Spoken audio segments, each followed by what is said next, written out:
Hello, my name is Brianna Martinez, and my persuasive speech topic is about Palestine. The general purpose of my speech is to inform my audience about the current situation in Palestine, but also hopefully persuade and give reasons as to why you should consider giving your support to Palestine. So, starting off, I'll read a quote. Imagine a land where every stone tells a story of resilience, where the echoes of history merge with the cries for justice. Welcome to Palestine. So, this conflict has actually led to a lot of humanitarian issues and conflicts. And with this perspective in mind, I think it is safe to assume that this conflict directly affects any person who advocates and stands for human rights. With the time that I have taken to educate myself, along with open mindedness and compassion and empathy, I've actually grown to understand the sensitivity of this topic, and I will cover the reoccurrence of history, human rights violations, and peace process and negotiations, all in regards to Palestine. So, addressing the human rights violations, actually, Israel is being accused has been accused of genocide in an international court of justice, where Israel authorities have actually cut off utilities to residents of Gaza, basic utilities like food, water, power.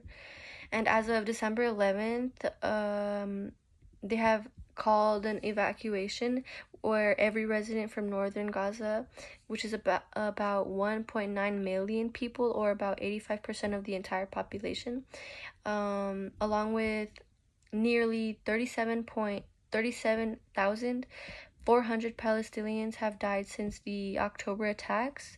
This includes mostly women and children, along with about 85,400 other injuries, according to local health authorities.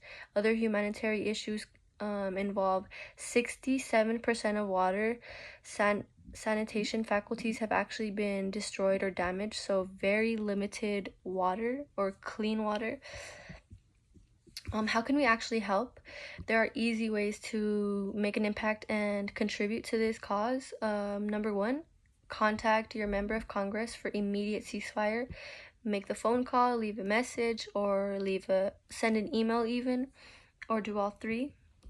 If you don't feel comfortable with that, you can also show your support by showing up to rallies or peaceful protests. Again, if you don't feel comfortable with that, you can also do something so simple as to help bring attention to what's going on in Gaza.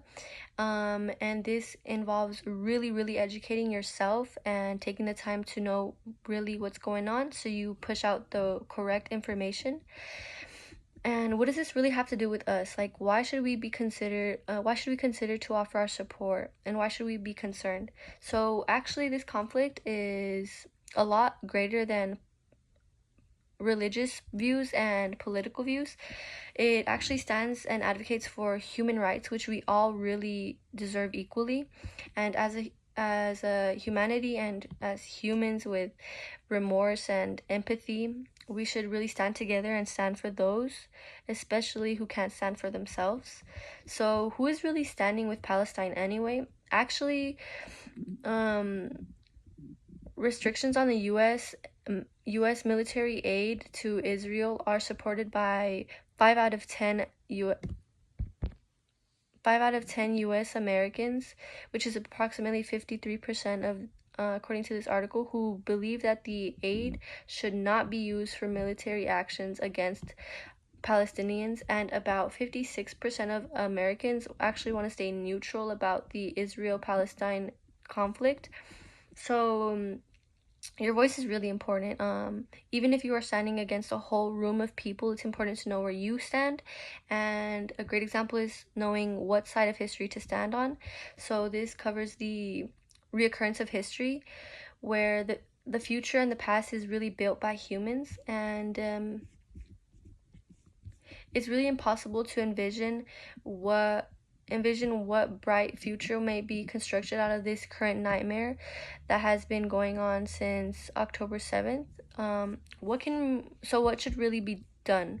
So, resorting to the past to liberate Palestine means weaving together history, justice, resilience, and resilience into the future, where every stone tells a story of hope and freedom. So by doing, we can do this by really advocating for justice, empowering those who are in need, and especially empowering the future generations to carry forward. So basically, history is repeating itself, and we have to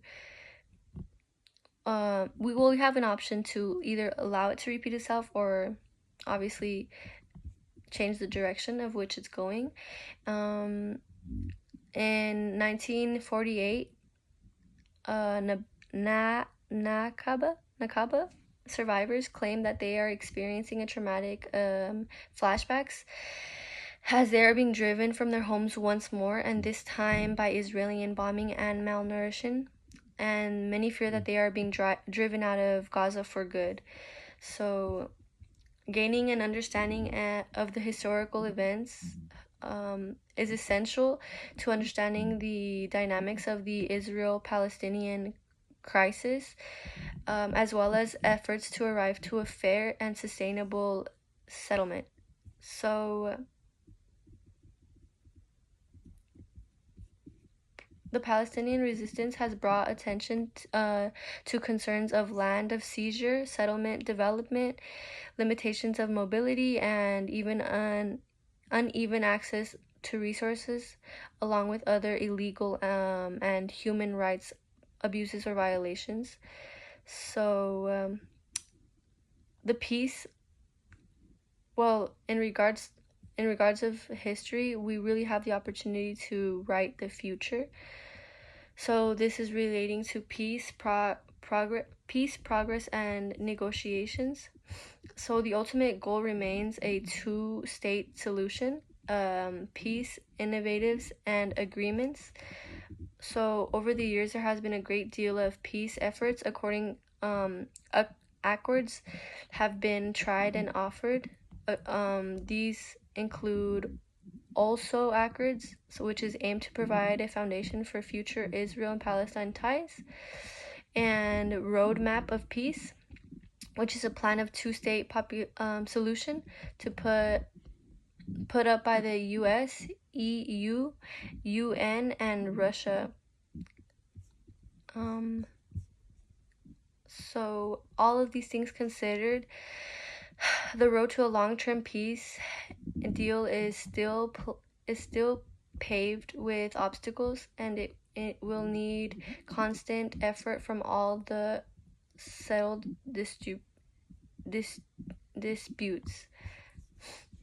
So in conclusion, each conflict is distinct in the history background. While there are similarities between Israel and Palestine conflict, other historical conflicts concerning the land, identity, self-determination, the Israel-Palestine conflict stands out from many other conflicts in history due to its duration, religious nature, international engagement, and the impact on regional sustainability.